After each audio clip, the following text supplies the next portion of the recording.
அனைவருக்கும் வணக்கம். TNPSC group 2 தேர்வில் கேட்கப்பட்ட முக்கியமான வினாக்கள் பகுதி 9 பார்க்கலாம். கேள்வி 81. கம்பர் தான் இயற்றிய நூலுக்கு இட்ட பெயர். விடை ராம அவதாரம். கேள்வி 82. கம்பராமாயணத்தில் 1000 அம்பிக்கு நாயகன் என குறிப்பிடப்படுவான். விடை குகன்.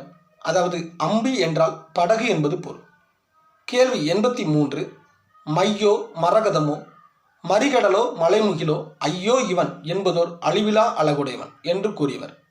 விடை கம்பர். கேள்வி 84.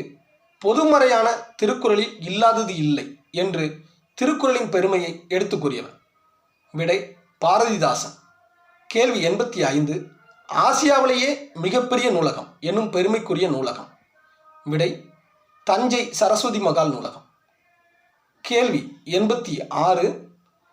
கம்பராமாயணத்தில் ராமனிடம் உன்னைவிட பரதன் நல்லவன், நிறை குணத்தவன், குறைவில்லாதவன் என்று கூறியவர்.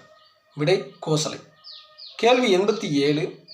ராமலிங்க அடிகளாரது சிந்தனைகளின் ஊற்றுக்கலனாக விளங்கிய இடம். விடை கந்தக்கோட்டம். கேள்வி 88. சட்ட மேலவைக்கு முதலில் தேர்ந்தெடுக்கப்பட்ட பெண்மணி. விடை டாக்டர் முத்துலட்சுமி அம்மையார். கேள்வி 89. சென்னை மாநகராட்சியின் முதல் துணை மேயர். விடை முத்துலட்சுமி அம்மையார். கேள்வி 90. திணையளவு போதா சிறு புல் நீர் என்னும் அறிவியல் அணுகுமுறை கொண்ட பாடலை பாடியவர். விடை கபிலர். நன்றி.